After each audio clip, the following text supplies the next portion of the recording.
Thank you, Rhonda. Welcome back those who were tuned in to Webinar 1 and 2, and welcome first-time listeners as we cover Webinar 3, Expose Your Hidden Problems and Waste Through Standard Work. Standard work, properly deployed, is really the secret sauce of visual management. Many of you are on a lean continuous improvement journey right now, some just starting and some well along. Regardless, you should recognize that lean continuous improvement is based on two critical pillars. One, the identification and elimination of waste, and two, the full utilization of human talent. Visual management is the intersection of these two principles, building processes to expose waste and creating people who are willing and able to eliminate that waste. And today, we want to talk about using visual management to expose your hidden problems and waste through standard work. To recap, we emphasized the link between visual management and business performance. Essentially, we said that lean continuous improvement is about people, more specifically believing employees have the right to be successful every time they do their job. And also agreeing that doing their job is about finding problems and making improvements. So if we as managers and leaders want people to be successful, to find problems and make improvements, we have the obligation to provide them the means to do so.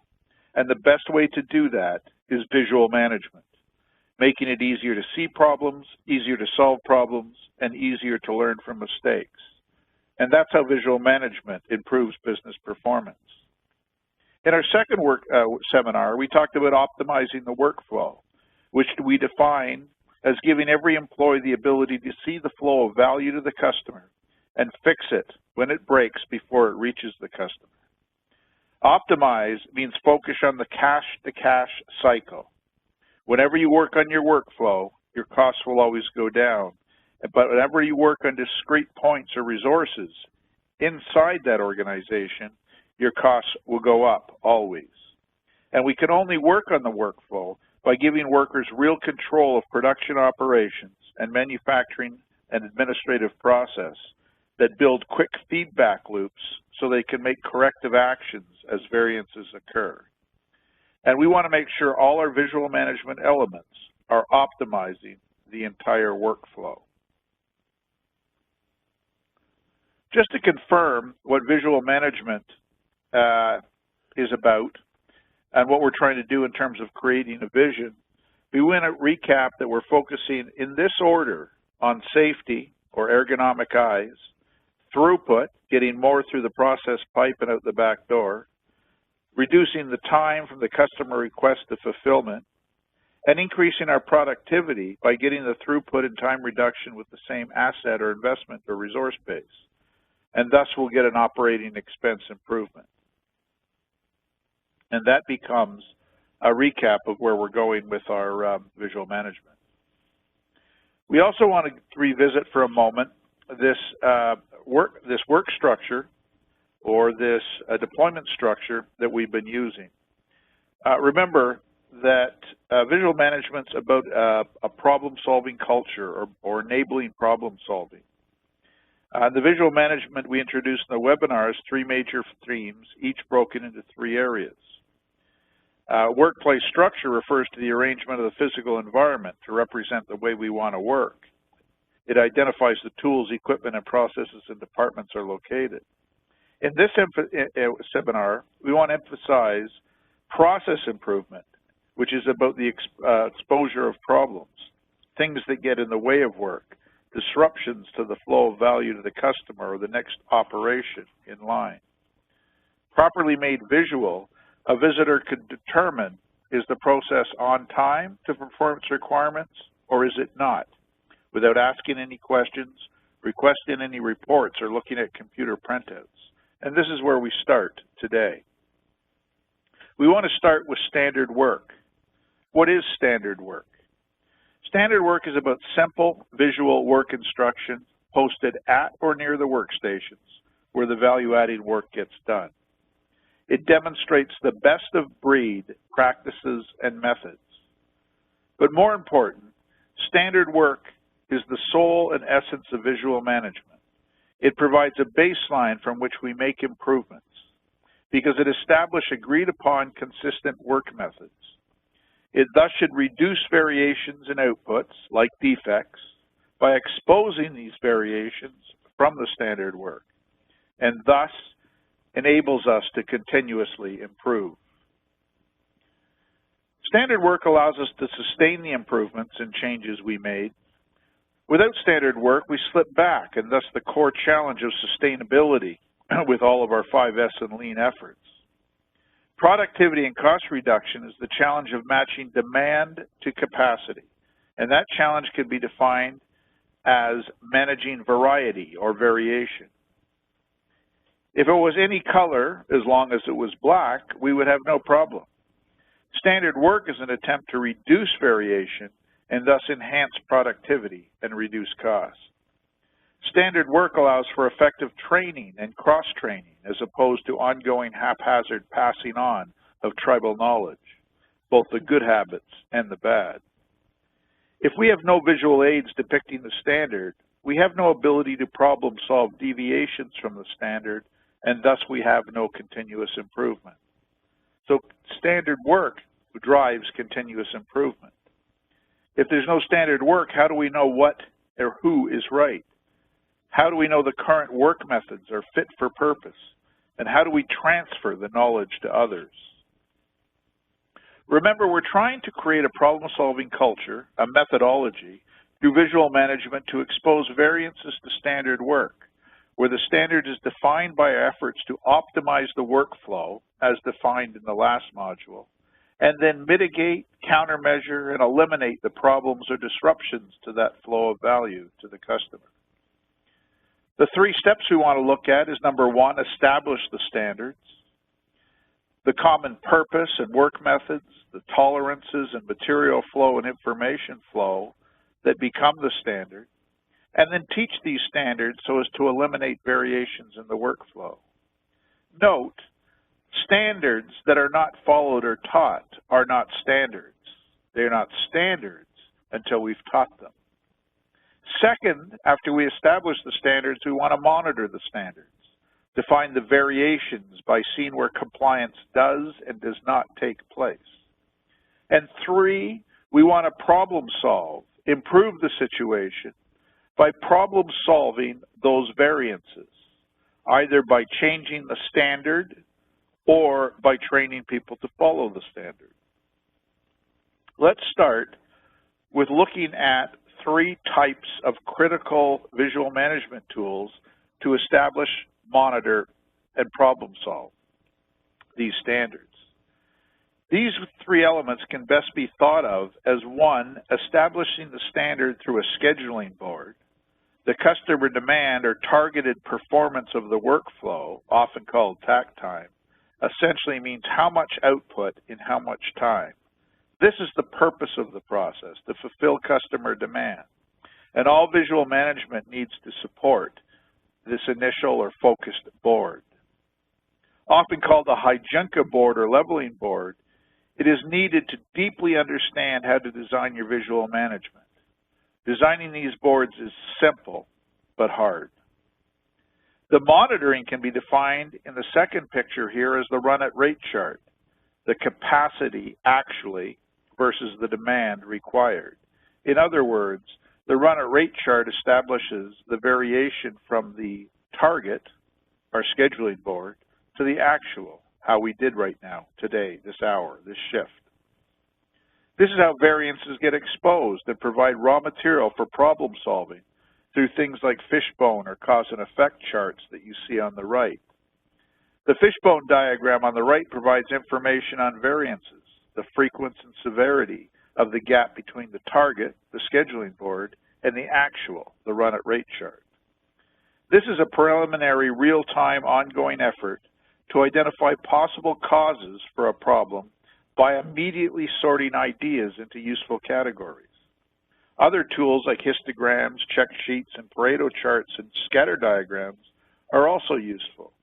However, the point being made here is that simple, disciplined visual management artifacts like the fishbone or cause-effect diagram will address 83% of all variances in your workplace.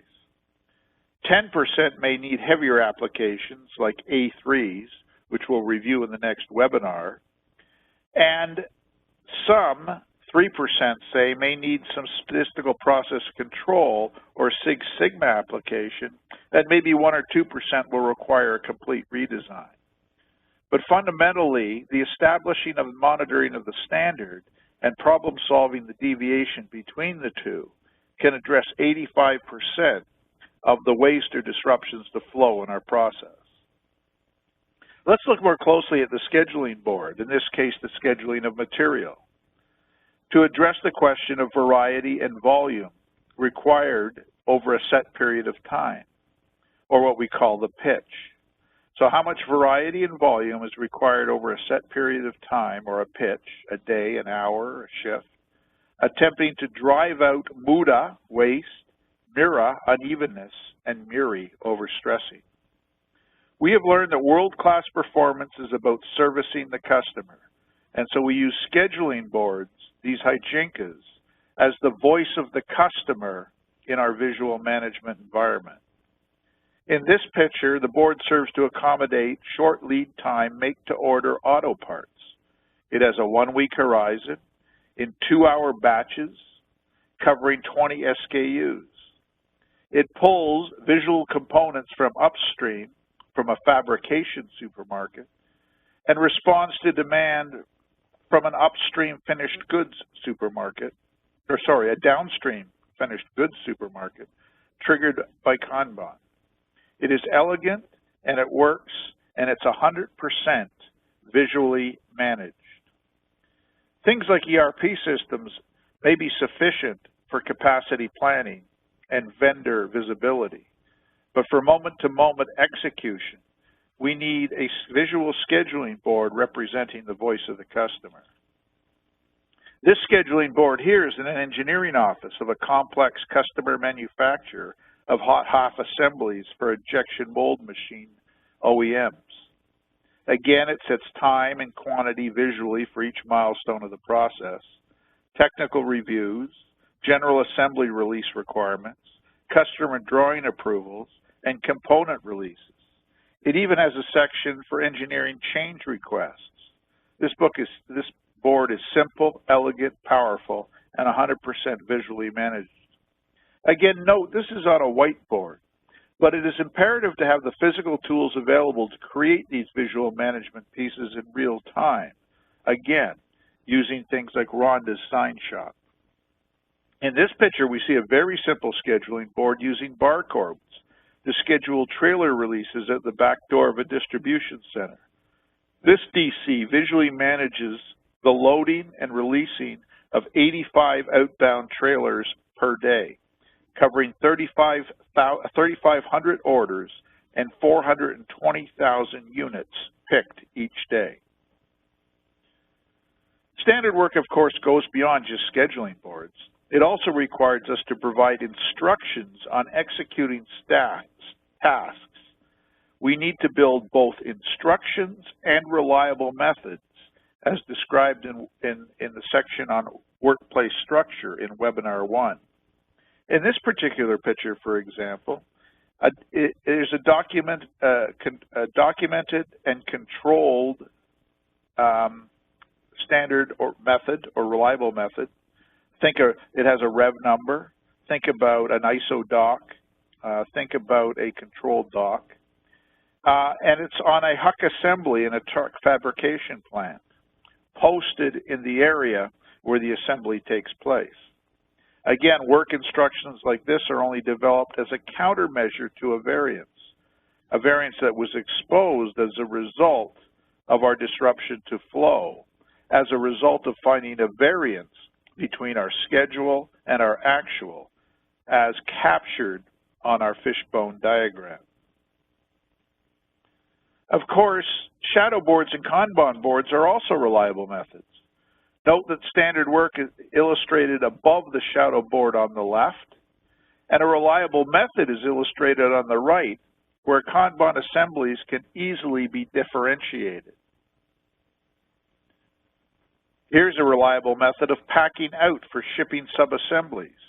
Again, it was created as a countermeasure to revealed variances from the run at rate chart and recorded in our fishbone analysis. This particular standard work is at an airport where the variance identified was excessive time loading the plane and unloading, sorting, and finding luggage. Specifically, these tags are all placed in a similar location and allow the baggage handler to distinguish between hot transfers, plane to plane, cold transfers, plane to carousel, and pulled bags, passenger no-shows. Here's a very interesting, reliable method. This is a visual assembly procedure where the worker is assembling two types of control valves for a large water pump. He's producing an RP and a DC component. In some cases, the DC and RP have common parts, and in some cases, the parts are unique. Again, this was designed as a countermeasure to quality problems that were disrupting the flow caused by assembly errors. In all these examples of standard work instructions and reliable methods, they lead to problem resolution. They eliminate a disruption to flow, as revealed by the difference between the planned and actual production. The run at rate chart monitors the hourly pitch or flow and identifies issues that impede routine flow. And by definition, useful data to collect is collected, useful because it relates to variances and reveals hidden treasures. In this illustration, the target production rate is 30 per hour, 30 from 7 a.m. to 8 a.m., 30 from 8 a.m. to 9 p.m., etc. Actual production is recorded against the 30. Between 7 and 8 a.m. we recorded 24, and the variance is then recorded. We missed by 6. The variance comments are then transferred over to a fishbone diagram, and based on the severity and the frequency, our problem-solving tools kick in. Note here that both the over and under from the target are equally revealing. They both represent variances from the standard. An over is wasted capacity, and an under means we're not going to be servicing the customer at the fulfillment rate required. This is a picture in a food processing environment where hygienic factors limited the use of visual aids. Here we use a plexiglass board and grease pencil to install our visual management in order to comply with very strict health regulations. This organization, in fact, had a contract with Rhonda's organization to provide the visual management tools required. And with her help and her assistance, we're able to accommodate this health constraint and still carry on with their visual management initiatives. Here we're back in our engineering office. These variants can also, as in this case, be captured on a scorecard format at the end of each shift, or a daily tally sheet derived from the run at rate chart. Here's a simple and comprehensive template summarizing the variance analysis on a daily basis. However, it is only of use if it is updated daily. If any of these boards, if any of these visual management displays are not current, then don't bother posting them. Visual displays with dated information are more harmful than none at all. There's nothing worse than walking through a plant and looking at outdated visuals. Now let's move to identify the cause of the variance through the fishbone diagram, which is to complete the core value problem-solving architecture of the scheduling board, the run at rate chart, and the variance, or the standard and the actual and the removal of waste. We established a standard through the scheduling board, which we call the voice of the customer. We created daily truth, the actual performance, and now using the fishbone, compare the variances between the two, classified and categories as best we can on our fishbone diagram. In this particular example, back to our meat processing plant, the focus is yield. As they say in this plant, the money is in the meat. They're carving up primals trying to maximize yield and train and packaging out case-ready meats, where a 0.1% improvement translates into thousands of dollars falling to the bottom line. In fact, by using these fish bones throughout their operation, they were able to increase their yield overall by 2% in just 60 days, a remarkable cost reduction. Always remember, the visual management is about creating flow by eliminating waste. What's powerful about the fishbone is its simplicity, its visibility. All that needs to be done is to define the problem statement, in this case, the fish head, defined as interruptions to flow, and then place sticky dots where one suspects the cause to be. This is the Ishikawa, or cause and effect diagram, and can initially be posted with the standard 6 bones: methods, machines or equipment, people or manpower, materials, measurement, and environment. As you can see here, the cluster of dots represents the opportunity for problem solving. Once a lot of these sticky dots are in one place, we can then make sub-bones or sub-causes to get more granular or focused and closer to the root cause. For example, if information is the cause, we can then subcategorize it and ask if it is late information or incomplete information or inaccurate information. One can see at a glance what the situation is. The color and size of dots can provide multi-dimension information. The severity could represent the size of the dot. The amount of downtime could represent the color. We could define the location where the variance occurred or was observed. We could use squares as to indicate time of day or shift. We really have maximum flexibility for the people to create the variance charts in the way that they seem most effective. Sometimes, however, problems not only need to be prevented and problem solved, they need to be contained immediately. We need help now. We can't just record variances and wait.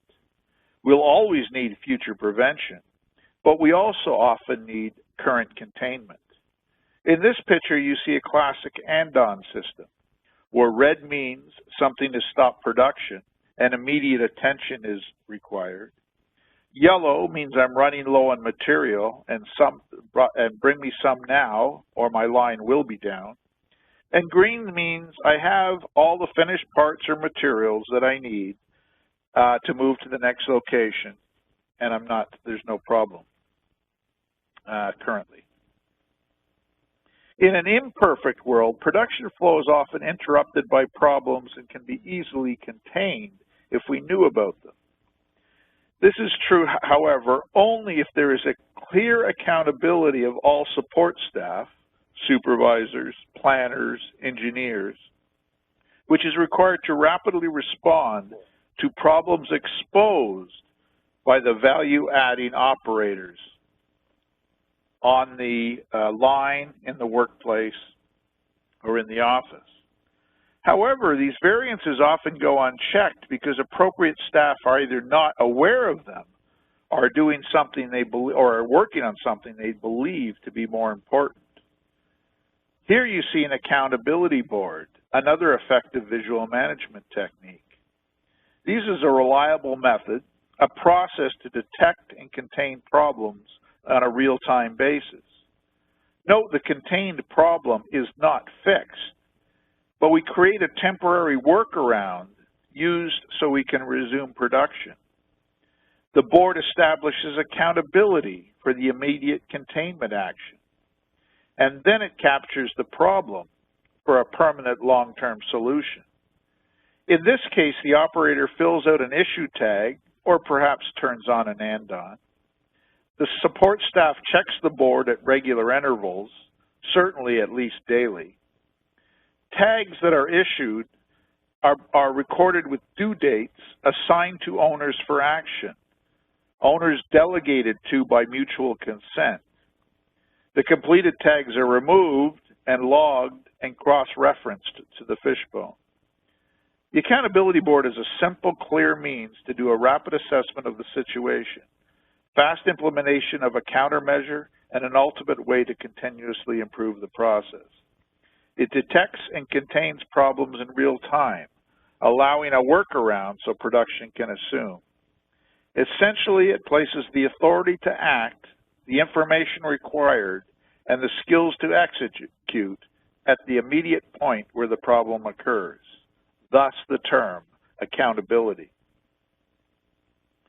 As I've said all along, visual management is really about generating meaningful conversations about optimizing the workflow.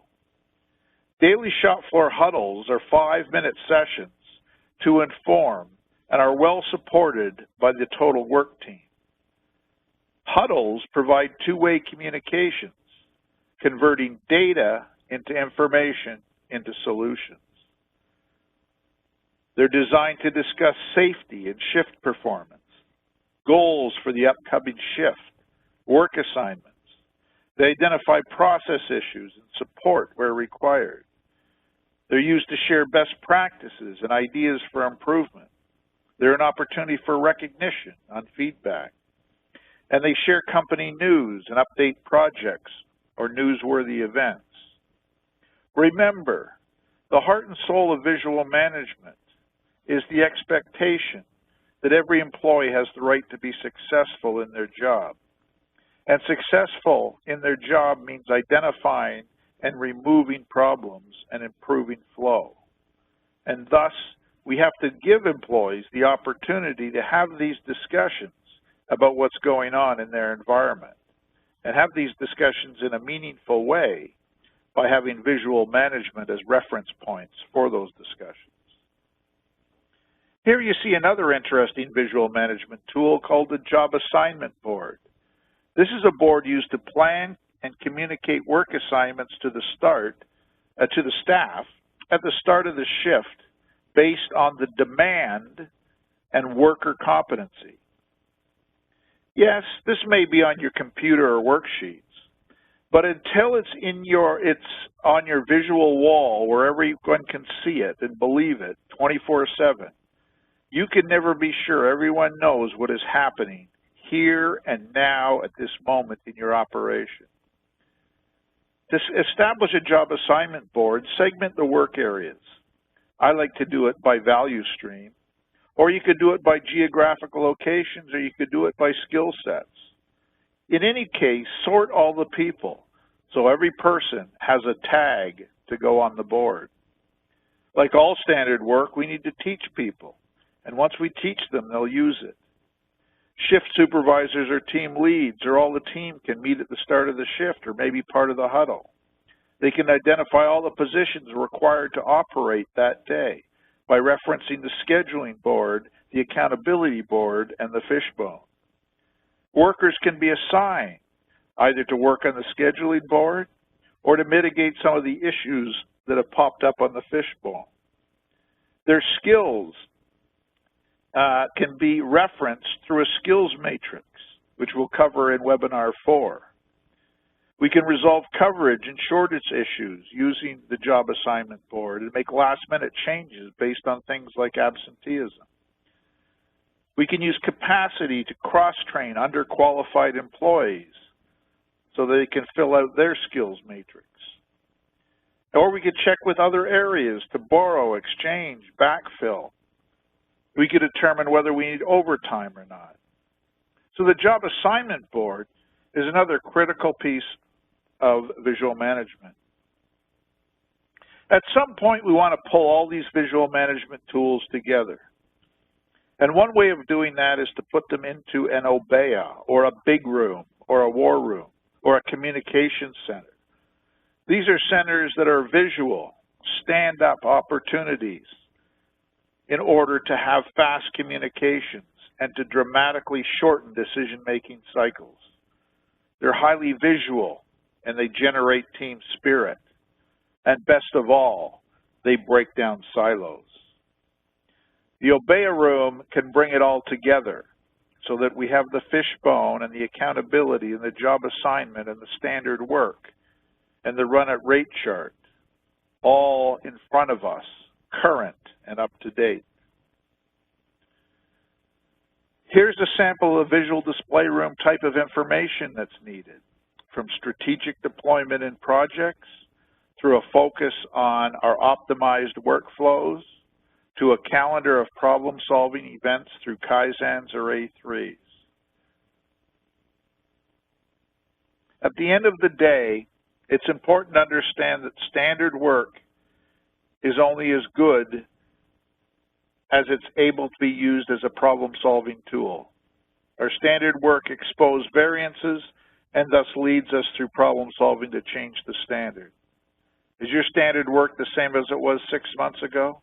Because if it is, I suspect you may not be as engaged in continuous improvement as you might want to be.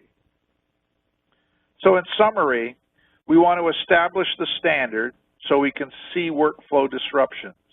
We use scheduling boards and reliable methods and work instructions to do that.